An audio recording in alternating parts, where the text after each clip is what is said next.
Welcome everyone. I would appreciate if you can turn on your cameras because this is a meeting where we want to have contact with each other and I want to have a chat with each other. So it would be great if we can see each other, make it a little bit more personal. Welcome to all of you. Welcome to Sally Yerkovich, who is going to have our introductory speech today. I will come back to you, Sally. Thank you for joining us. And with me today from the ETHCOM board, I have Andrea Kieskamp, who is also a colleague of mine. So my name is Kathrin Pabst. I'm the chair of ETHCOM, and I was really looking forward to this event for a long, long time, because sponsoring and museum professionalism is something which I think is important, very important task of today's museum's work. Before I introduce Sally, who is going to give us some insights in what is happening at ETHCOM and in the ethics world at the moment, I would like to draw your attention to the differences between ETHCOM, the International Committee on Ethical Dilemmas, which we are representing today, and ETHCOM, which Sally is representing, a standing committee from ETHCOM. So I will just see if I can share and avoid my telephone for the next long hours. So let's see. Before we start, and I will give you a short introduction about ETHCOM, just a very short notice for all of you that we have some rules for this meeting. As I said in the introduction, we are looking very much forward to hear what you are thinking about what Sally is presenting about. We are very much interested in your questions, and we hope that you will join the discussion if you have questions or just remarks, just by raising your hand, and then you will get the word, or by asking the question in the chat that everybody can see it. So it would be great if you can do it, and we will try to keep track. If you have cases which have not been publicly announced somewhere, we will ask you kindly to anonymize all cases and ethical dilemmas which you are presenting, because we can't share any sensitive information. If there are many people who want to say something, we will have time limits, but I think this will be very fine. It has not been a problem before.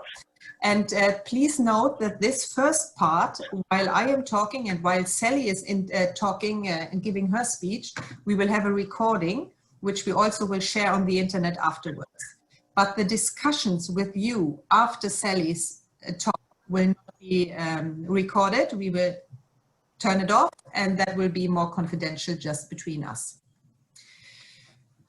As I said, I would like to draw your attention to the differences between ETHCOM, the International Committee on Ethical Dilemmas, and ETHCOM. And the main differences you find also, the text is here, you find on our websites. The main differences are actually that ETHCOM is the international committee. We are museum professionals, as you also are, and we want to offer a channel, a meeting platform for all of you, our colleagues somewhere in the world who are facing the same ethical dilemmas and who need someone to discuss them with. So our goal is, in the end, to discuss meeting rooms where each topic, which every one of you is interested in different topics, where you can meet colleagues from all over the world and discuss these cases to get a better gut feeling and understanding what to do. We are not, please just note that, we are not passing formal judgments about right and wrong. I just want to draw your attention to the last sentence, because we are giving space to discuss and talk among colleagues. This is different for ETHCOM. This ETHCOM, the International Committee, Ethics Committee, is a standing committee. That means that Sally, who is the chair of this committee, and the other members of ETHCOM are appointed of the executive board, the highest leadership in ICOM. And Sally, you are also, not you personal of course, but ETHCOM is also responsible for ICOM Code of Ethics, and you have thereby somehow the possibility to judge about right and wrong. So there are quite some differences here, and I hope they are a little bit clearer now. And I would like to stop sharing the screen now and go back to seeing all of you, and would like to present you, Sally, a little bit more closely before I give the floor to you. So you're the Director of Educational Exchange and Special Projects Program at the American Scandinavian Foundation and Professor in the Museum Anthropology Master's Degree Program at Columbia University. And prior to this job, you held several leadership positions in museums and other cultural institutions for over 20 years. You are the chair of ETHCOM, as I said, and also the chair of the Ethics Committee for the American Association of State and Local History, and you have wrote quite some books and publications about ethics. I am very happy that you said yes to join us today, Sally, because this is an important topic, and I'm looking very much forward to your introductory speech. So the floor is yours. Thank you, Kathrin, and thank you, everybody. It's good to be here to talk with you today. I especially enjoy these kinds of discussions because I think we usually deal with ethical issues when we're really pressed to resolve them, and I think it's very helpful to have an opportunity to discuss some of those issues when we're not under pressure to make a decision. We can then learn what other people think about the situation and gain experience from people who have confronted the same kind of issue in the past, and also learn to understand some of the important considerations you should make when you're making a decision, for example, about sponsorship. You also, with the International Committee, also learn about other people who you might call on when you have an ethical dilemma and who might have dealt with the same dilemma in the past and might help provide advice to you in your decision making. In the recent years, the Ethics Committee has been working on guidelines for ICOM to help elaborate on the ICOM Code of Ethics for museums. We've published guidelines on deaccessioning and accessioning, and we're currently working on guidelines relating to fundraising.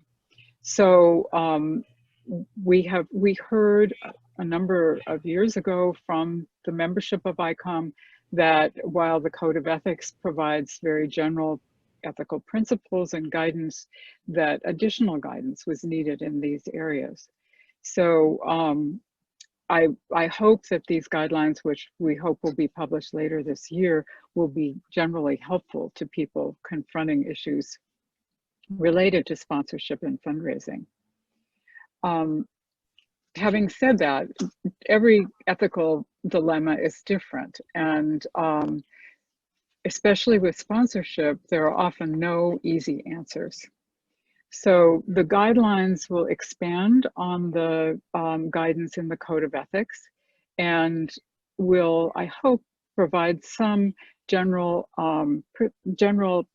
areas that all museums should consider, both when they're having a problem related to sponsorship, but more importantly, when they're considering their policies and procedures related to fundraising in the absence of a particular problem.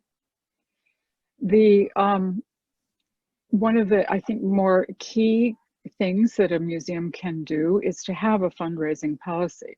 The ICOM Code of Ethics asks or tells museums that they should have this policy, but the policy helps you just develop your ideas about who you're going to accept money from, what you're going to accept money for, and how you're going to develop your policies and procedures related to that in the abstract.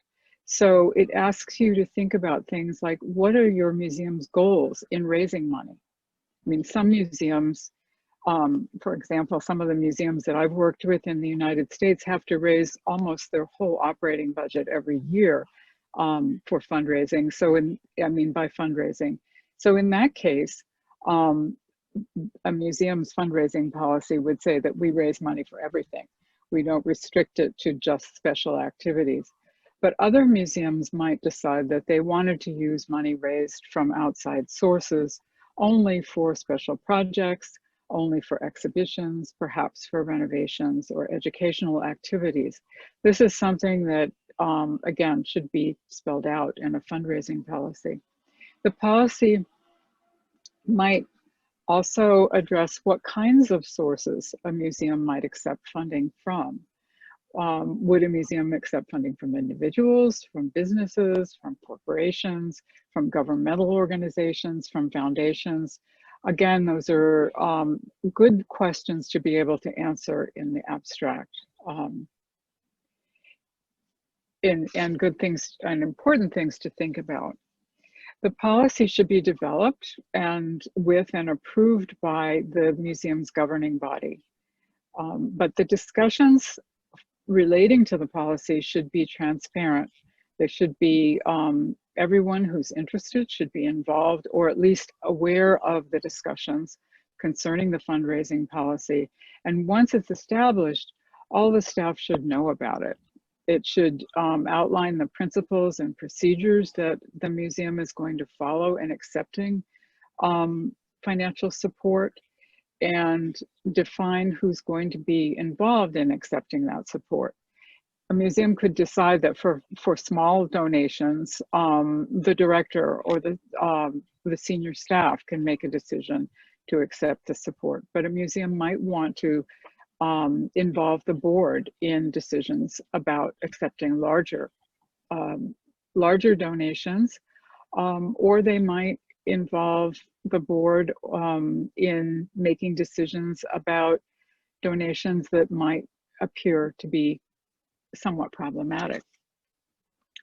When museums are, some of the guidelines that we're developing address a number of different considerations that a museum should make when they're developing financial support, when they're managing that support, and considerations that might arise after they receive that support. I'm just going to highlight a couple of them today because I think these are the more, perhaps the more important, or the ones that tend to where controversy tends to focus. So when a museum is developing their fundraising policies, especially now at a time when museums have become more targets of criticism from the media, from activist groups and the like, it's prudent for museums to decide when they're developing their fundraising policy whether there are any specific businesses or kinds of businesses that they don't want to accept money from. Because that might be because of the kinds of products or services the business might produce. It might be because of the reputation of the business in its community. But a museum should take into account the characteristics, the values, and the attitudes related to the business, and as well as to the products that they produce. And they should think about also how their community, the communities that they work with, relate to these businesses and how they feel about those businesses. For example, a museum might consider whether or not to accept funds from tobacco companies, gun manufacturers, fossil fuel extractors, or any other kind of potentially controversial kind of business.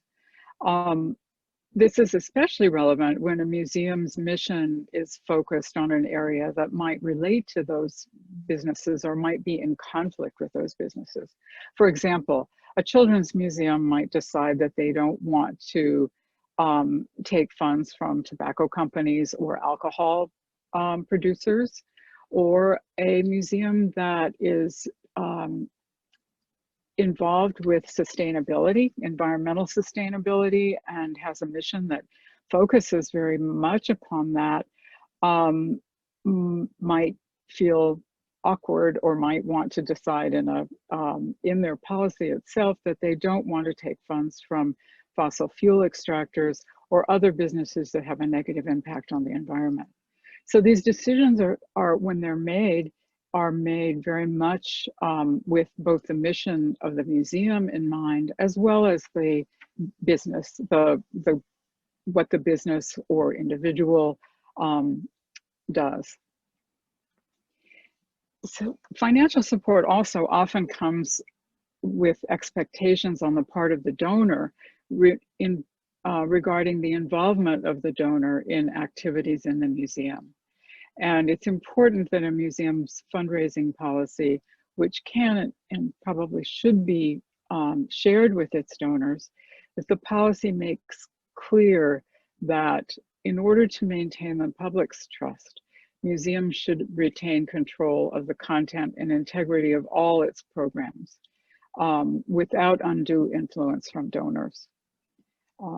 There are some museums that have in the agreements that they write up with donors a statement to this end, so that they're being very upfront with the donor when they accept money from him or her or it, depending upon what it is, that they don't see this donation as giving the donor a right to participate in the decisions that a museum makes about its exhibitions and programs.